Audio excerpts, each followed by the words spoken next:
Hello tout le monde. J'espère que vous allez bien. C'est Anaïs et Cookie.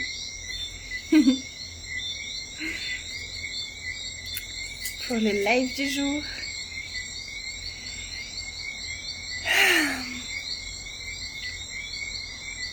J'ai une question à vous poser. Est-ce que vous êtes dans la team hyperactif ou est-ce que vous êtes dans la team plutôt cool ou est-ce que vous êtes dans la team procrastination?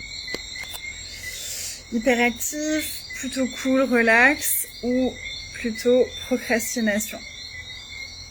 Ça m'intéresse, ça pourrait être une conversation intéressante à avoir ensemble. Si ça vous parle. Luna! Moi j'ai remarqué que... Oh, Luna! Viens là! Viens là! Bébé! Viens là! Luna!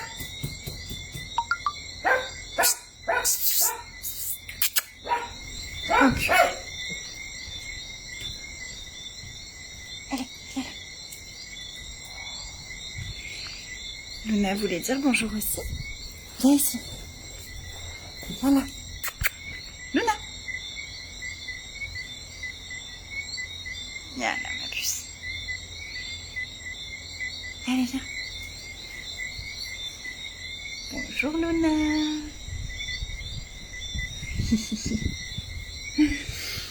Donc, est-ce que vous êtes dans la team tout le temps à fond? Hyperactif, tout le temps à fond? Est-ce que vous êtes dans la team plutôt relax? Est-ce que vous êtes dans la team procrastination? Ou est-ce que vous vous considérez, et si c'est dans une autre team, vous me dites aussi, ça va être rigolo de voir ça. Moi, je suis plutôt dans la team, en général, hyperactive.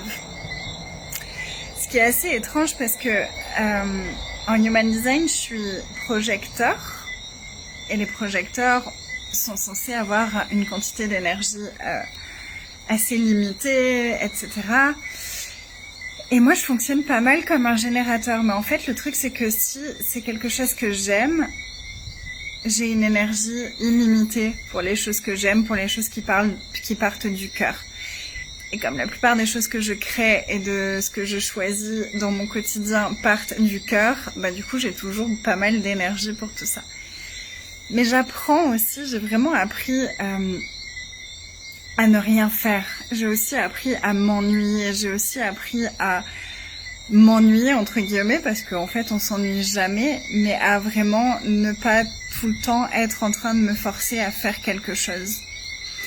Et mon mari m'avait mis le doigt dessus plusieurs fois en me disant, mais avec notre fille, en me disant, mais tu la laisses jamais prendre du temps juste sans rien faire. T'es tout le temps en train de lui proposer une activité ou dès que t'es là, il faut faire quelque chose, aller promener, faire une activité, faire une création, faire un truc. Et j'ai observé et j'étais là, waouh, c'est vrai, je suis constamment en train il faut toujours qu'il y ait quelque chose à faire. Et du coup, j'ai appris ces dernières années, j'ai appris à accueillir le fait que ça peut être aussi cool de pas faire grand chose, ça peut être aussi cool de rester à la maison, ça peut être aussi cool de se reposer, ça peut être aussi cool de juste être dans le transat ou dans le je sais plus comment ça s'appelle, dans ça là, comment ça s'appelle, je suis fatiguée, dans le machin qui se balance là, et de se reposer et de relaxer, de connecter avec les anges, avec les êtres de lumière.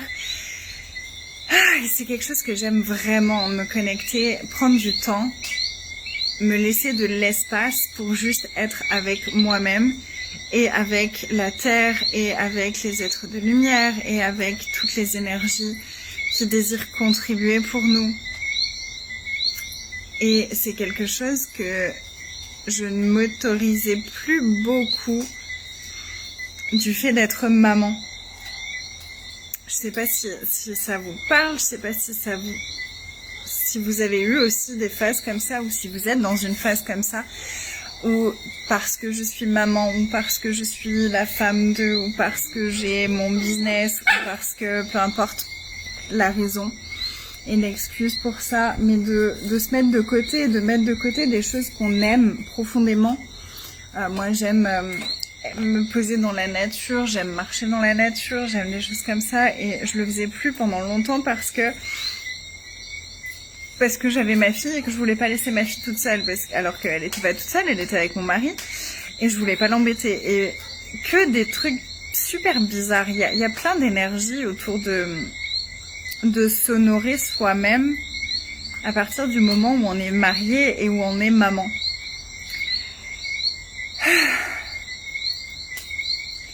Et c'est que des points de vue, et c'est que des limitations, c'est que des excuses, c'est que des histoires qu'on se raconte, ça a rien de réel en plus. Dès qu'on lâche le point de vue que c'est pas ok, dès qu'on lâche les points de vue que on n'a pas le droit, dès qu'on lâche les points de vue que ce serait égoïste de faire des choses pour nous, etc., et toutes les mémoires connectées à ça, et qu'on se l'autorise enfin, c'est juste fou l'espace que ça ouvre pour tout le monde. Pour le conjoint, pour les enfants, pour tout le monde autour de nous. Vous avez remarqué ça? Quand on se lâche la grappe, quand on s'autorise à s'offrir du temps à soi, tout le monde en bénéficie. Et moi je vois maintenant que ma fille, quand je la laisse entre guillemets s'ennuyer, bah finalement hier je l'ai pas vue de 11h le matin jusqu'à 15h je crois. Elle avait mangé avant, et de 11h à 15h, je l'ai plus vue. Non, de 13h. De 13h à 17h. De 13h à 17h, je l'ai plus vue. Elle était dans sa chambre, en train de jouer, à faire ses histoires. Et il y a eu plusieurs fois où j'ai eu le réflexe de je vais aller lui proposer qu'on fasse un truc. J'étais là, non, laisse-la, elle s'éclate, elle s'amuse, elle est en train de développer son imagination. Profites-en, mets-toi dans le hamac. Hamac, c'était ça le mot. Mets-toi dans le hamac, pose-toi avec un livre, fais quelque chose qui te fait plaisir à toi, et c'est ok, c'est pas parce que elle est à la maison et que t'es à la maison aussi et que t'as rien à faire que t'es obligé d'être avec elle et que tu peux pas faire quelque chose pour toi. Mais c'est des trucs que des fois on a besoin de se rappeler à soi-même, parce que c'est pas, et peut-être qu'on n'est pas tous comme ça, hein, bien sûr, mais pour moi, je vois que c'est encore pas totalement naturel et que c'est vraiment quelque chose sur lequel je dois porter mon attention. C'est pas parce qu'elle est à la maison et que je suis à la maison, moi je suis toujours à la maison parce que je travaille à la maison, c'est pas parce qu'elle est à la maison que je dois être là avec elle. C'est pas parce que je suis à la maison et qu'elle est à la maison qu'on doit être ensemble et qu'on doit faire des choses ensemble. On a le droit d'avoir notre espace chacun à nous. Et ça demande vraiment de lâcher aussi, de regarder, d'observer. Je suis désolée, ils font un boucan pas possible ces deux-là. Ça demande de lâcher les images qu'on peut avoir de ce que c'est la famille, à quoi ça ressemble la famille, à quoi c'est censé ressembler, comment est-ce que c'est censé se comporter, qui on est censé être, et toutes les identités qu'on a créées autour de la maman, autour de la femme, autour de la fille d'eux, autour de toutes ces choses-là. On s'est créé tellement d'idées préconçues de qui on doit être et de comment ça doit fonctionner dans le cadre de la famille, dans le cadre de la parentalité, dans le cadre d'être la femme d'eux, et il y a tellement de lourdeur connectée à ça. Il y a tellement de lourdeur connectée à ça, et particulièrement, non, c'est pas vrai. J'allais dire particulièrement en tant que femme, mais non, c'est pas vrai parce que les hommes ont énormément de pression à ce niveau-là aussi. Ils ont pas du tout les mêmes attentes que nous et ils ressentent pas du tout les mêmes pressions que nous, mais il y a énormément de pression aussi sur les hommes dans tous ces cadres-là, parentalité et couple. Donc j'avais juste envie de vous inviter à observer comment ça serait si je m'autorisais des espaces pour m'ennuyer et découvrir d'autres espaces de moi. Et si je sortais des images de qui je suis censée être en tant que mère, en tant que femme, en tant qu'épouse, en tant que fille de... Qu'est-ce que je choisirais? Qu'est-ce que je pourrais m'autoriser comme espace différent de ce dont j'ai l'habitude? Et si je m'autorisais à sortir des pilotes automatiques et de mes réflexes avec mes enfants, avec mes proches, dans mes relations, qu'est-ce que je choisirais vraiment? Et c'est vraiment, comme je le disais, un truc à regarder régulièrement, et parce que les réflexes peuvent revenir assez facilement. Donc vraiment mettre de la conscience là-dessus, ça peut être pas mal du tout. Voilà, c'était la petite réflexion du soir, et j'ai hâte de vous lire. J'ai hâte de vous lire et de voir dans quel team vous êtes, et si ça résonne pour vous, comment ça résonne pour vous, de quelle façon est-ce que vous le voyez dans votre vie. Ouais. Et quoi d'autre est possible? Qu'est-ce que vous pouvez choisir d'autre? Qu'est-ce qu'on peut choisir d'autre? Vraiment, j'ai cette demande de plus d'intentionnalité dans nos interactions avec les autres. Si j'étais encore plus intentionnelle sur ce que j'ai envie de vivre, moi, en interaction avec les autres, qui est-ce que je serais? Comment est-ce que j'interagirais avec les autres? Voilà, je vais vous laisser, je vais aller me mettre au lit. Et je voulais juste vous rappeler que lundi, on commence Mémoire de femme.